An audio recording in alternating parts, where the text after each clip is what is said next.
Assalamualaikum warahmatullahi wabarakatuh. Sebelumnya izin memperkenalkan diri, nama saya Nugra Aziz Firdaus dengan NPM 2415061115. Di sini saya akan mempresentasikan pembuatan dan alur jalan membuat asynchronous counter down. Di sini kita langsung ke ininya aja, Proteus dulu. Oke. Jadi di sini kita akan menggunakan yang pertama itu logic state, lalu kita menggunakan logic probe, kita pakai yang big aja. Selanjutnya kita akan menggunakan gerbang JK flip flop. Kita gunain itu yang 4027 ya, yang ini. Oke, langsung kita buat rangkaiannya. Yang pertama kita bikin dulu, kita di sini akan membuat 6 gerbang atau 6 bit. Di sini akan membuat 1, 2, 3, 4, deket-deketin aja, 5,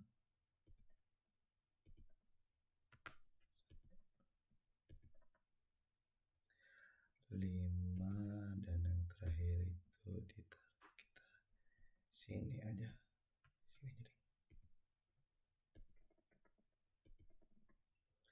Dan 6, 1, 2, 3, 4, 5, 6.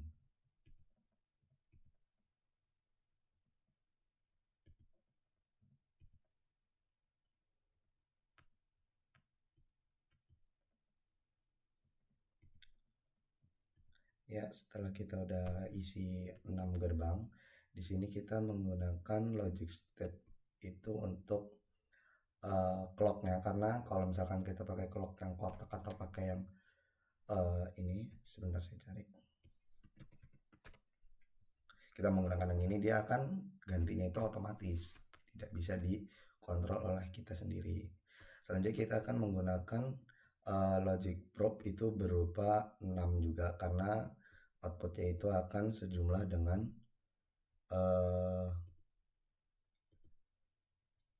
gerbang flip flop yang kita gunakan. Itu ada 6, berarti logic probe juga ada 6. 1, 2, 3, 4, 5, dan yang ini kan 6. Oke. Selanjutnya kita akan hubungkan terlebih dahulu. Yang pertama itu dari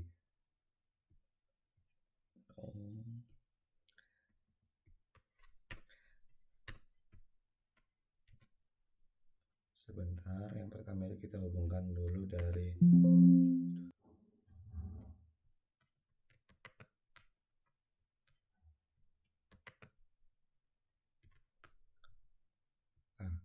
belum, kita hubungkan dulu dari logic state ke menuju input clock. Sini kita nggak bisa gunain ini karena bukan laptop saya. Oh bisa. Nah, kita input. Kenapa dia tidak bisa, guys? Oh, lupa, saya harus pakai tekan kiri. Selanjutnya kita akan untuk input dari J dan K-nya itu kita akan hubungkan ke VCC atau power, guys, agar nilai J dan K-nya ini bernilai 1.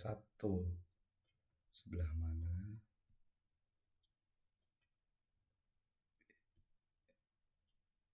Wait.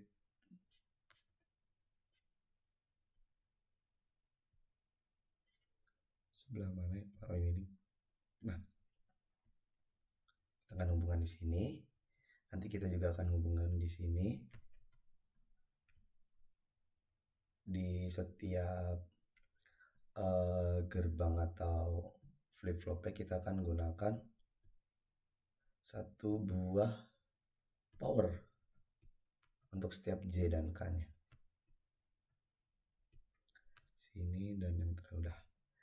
Lanjut kita hubungkan, karena kita ini menggunakan apa asinkronus down.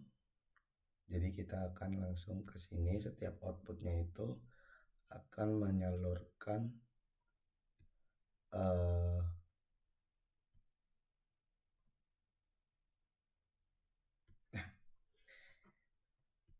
iya, jadi satu gerbang pertama itu yang hanya yang menerima clock secara langsung. Untuk gerbang kedua, ketiga, dan empat dan seterusnya itu menerima sinyal clock dari output Q barnya ini dari setiap gerbangnya. Jadi seperti itu, guys. Lanjut kita hubungkan sini. Ini juga begitu. Sini juga sini. Yap. Oh, salah, ini ke sini. Ternyata yang sini belum.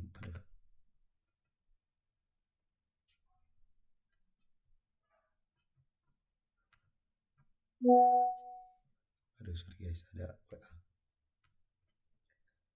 Ini ternyata salah.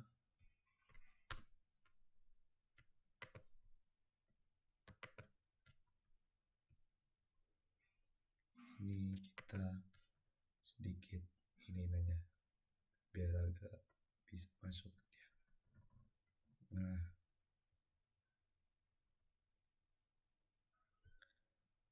sip. Dan yang gerbang kelima itu menuju ke logic probe yang kelima, dan gerbang keenam itu dia menuju ke logic probe keenam. Ya, seperti ini teman-teman. Dan JK-nya jangan lupa, setiap JK akan dihubungkan ke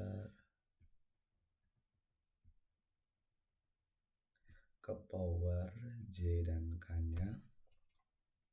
Untuk clock itu kita hubungkan dari sini ya teman-teman, outputnya ya segini. Ini juga sama. Aduh, terlalu muter-muter guys. Kita lihat sini aja ya, sini dan ke sini untuk J dan K-nya. Begitu pula dengan yang ini, clocknya kita hubungkan dengan outputnya yaitu Q bar.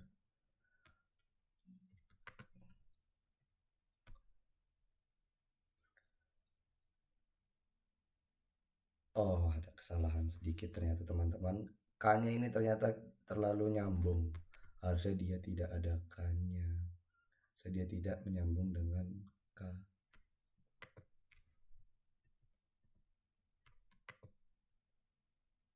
Nice, ini dia. Ini sudah, yang ini sekarang.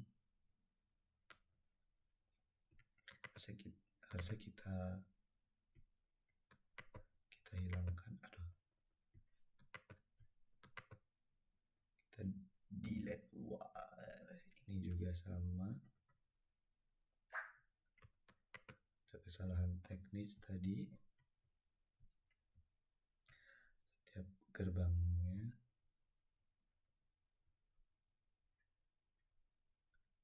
Ini dia.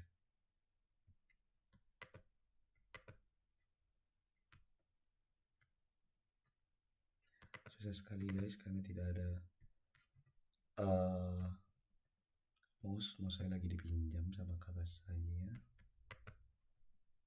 Jadi kita pakai mousepad aja. Oke, sudah. Lalu kita hubungkan seperti tadi, yaitu JK-nya menuju power atau VCC teman-teman, agar sinyal atau nilai dari J dan K-nya itu tidak mengambang ya.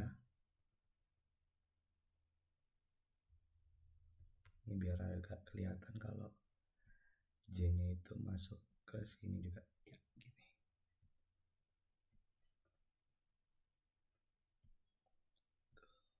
Ini ya sudah. Lalu kita coba run karena di sini harusnya itu 111. Ya, betul.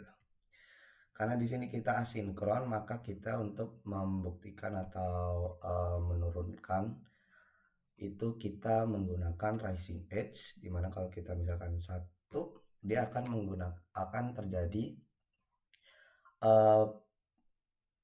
input atau pulse input yang pertama, yaitu 11111111110. Ini untuk kondisi yang pertama, itu dikarenakan output dari Q-bar itu menghasilkan 0 dan memberikan input kepada gerbang kedua itu clocknya adalah 0, sedangkan Q-bar itu 1, dan seterusnya sama. Untuk output dari gerbang 2, 3, 4, dan 5, dan 6 itu hasilnya adalah 1. Kalau kita rising edge lagi akan menghasilkan kondisi yang ketiga. Yang pertama itu tadi itu default, maaf. Yang pertama itu tadi default, yaitu kondisi 0, yaitu 11111. Itu kondisi default. Dan ini kondisi yang pertama, dan kita masuk ke kondisi yang kedua atau desimal 2. Atau bisa dibilang ketiga aja ya. Untuk yang ketiga itu akan menghasilkan 1,0. Kita baca dari kiri berarti 1,1,1,1,0,1 di sini, karena output dari Q-bar pada gerbang pertama itu adalah 1, dan output dari gerbang kedua karena menerima input clock itu adalah 1 dari output dari gerbang pertama, dia akan menghasilkan outputnya itu adalah false atau 0, yang akan dihubungkan menuju ke logic probe yang kedua dan dihubungkan untuk menjadi input clock pada gerbang ketiga dan seterusnya. Lalu kalau kita rising edge lagi akan memberikan kondisi yang keempat, yaitu 1111100, dimana di sini kembali 0 lagi di bagian binar yang pertama, karena pada gerbang yang pertama itu menghasilkan false pada Q-barnya dan diteruskan ke logic probe. Begitu pula dengan gerbang 2, 3, 4, dan seterusnya. Selanjutnya kita akan masuk ke pembahasan biner atau keadaan yang kelima. Untuk yang keadaan yang kelima itu adalah 111,0,11, di mana gerbang 1 dan gerbang 2 itu akan menghasilkan 1 karena dia tugel dari yang awalnya itu 00 dan menghasilkan 1. Selanjutnya pada gerbang ketiga dia menghasilkan Q-bar itu 0 atau false, dia akan diteruskan menuju ke logic probe yang ketiga. Itu dikarenakan input dari clock itu adalah 1. Selanjutnya untuk kondisi yang keenam itu adalah 1110010, di mana di sini kita akan diberi aksi rising edge lagi. Itu akan mempengaruhi output dari gerbang pertama, dan hanya pertama saja karena di sini input dari clock itu adalah 0, maka tidak berubah. Begitu pula yang selanjutnya, karena di sini tidak berubah maka ke kanannya juga tidak berubah, seperti itu. Selanjutnya kita akan masuk ke kondisi yang ketujuh, di mana kondisi yang ketujuh itu adalah 11001. Kenapa yang ketiga tidak berubah? Karena input yang clock ini dia adalah 0, maka kalau 0 itu tidak akan merubah output atau Q dan Q bar tersebut. Karena dia inputnya adalah 1, maka dia akan mengubah output dari Q bar atau Q ini menjadi tugel, yang tadinya dia 1 menjadi 0, yang 0 menjadi 1. Begitu pula dengan yang ini, gerbang 1. Begitu pula dengan yang selanjutnya. Selanjutnya kita akan masuk ke kondisi yang ke-8. Kondisi yang ke-8 adalah 1110000. Kenapa 2 dan 3 itu tidak berubah atau tidak tugel? Karena input dari gerbang 2 dan 3 adalah 0 pada clocknya, maka tidak akan merubah outputnya sama sekali. Sedangkan begitu pula dengan gerbang ke-4, sedangkan gerbang ke-5 dan ke-6 itu tidak menerima apa-apa karena tidak ada yang berubah dari inputnya clock tersebut. Maaf guys. Selanjutnya kita akan masuk ke kondisi yang ke-9 maksud saya, Itu ke-9 adalah 1101111. Kenapa yang hanya berubah adalah yang berubah itu dari gerbang 1 nyampe ke 4, karena pada gerbang 1, 2, 3, dan 4 itu menerima input dari 0 menuju 1. Yang tadinya ini gerbang 1, 2, 3, dan 4 itu adalah 0 input clocknya. Ketika di rising edge itu maka akan menghasilkan toggle pada outputnya itu sendiri, Q dan Q bar ya. Maka dari itu output dari gerbang keempat ini adalah 0, yaitu false seperti itu. Untuk ke kondisi yang ke-10 adalah 1101110, dimana pada kondisi gerbang pertama itu toggle karena di rising edge tadi dari 0 ke 1. Selanjutnya pada gerbang kedua tidak berubah, itu karena input dari clock itu adalah 0 dan outputnya itu tidak akan berubah dan tidak akan mempengaruhi gerbang-gerbang selanjutnya. Seperti itu untuk penjelasan pada asynchronous counter down. Saya ucapkan terima kasih yang sudah menonton. Saya akhiri. Wassalamualaikum warahmatullahi wabarakatuh. Terima kasih guys.